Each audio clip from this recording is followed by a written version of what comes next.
News, Kansas Congresswoman Sharice Davids is questioning the National Weather Service, saying that the agency may have missed critical steps that put lives at risk during last week's tornadoes. KCTV5's Gianni Navarro joins us now from Ottawa after speaking with the community as well as Congresswoman Davids. And Gianni, what did they have to say?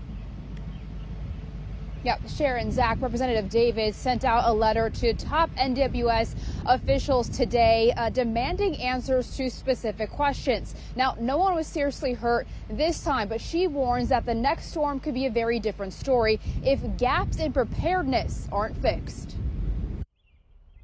10 days after the tornadoes, cleanup is still underway in communities like Ottawa. We really need some clarity around this. It is literally about life and death choices. Representative Sharice Davids says the storms exposed serious gaps in the National Weather Service's forecasting and warning systems.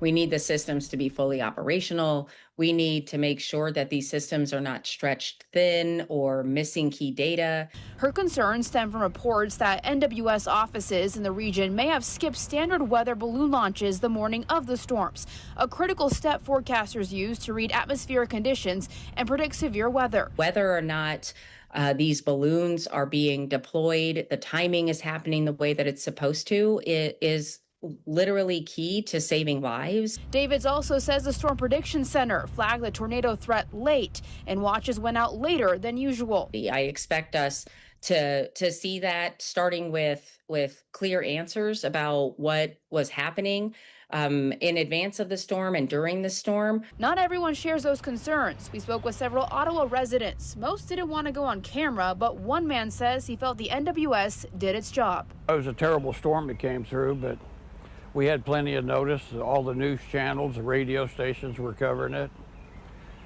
We knew it was coming. They sounded the alarms, blew the tornado whistles. I mean, it's an act of nature. It's going to happen. So, I think we were covered. In her letter, Davids gave the NWS 30 days to answer 4 key questions: whether balloon launches were missed and why, whether that missing data delayed tornado watches, how many staff vacancies exist at regional offices, and what the agency needs to fill them. We really depend on these systems, and I just want to make sure that we get the transparency and accountability that we expect. Now, I reached out to the city of Ottawa to get their perspective. They are working on my request for comment. Live in Ottawa, Gianni Navarro, KCTV5 News.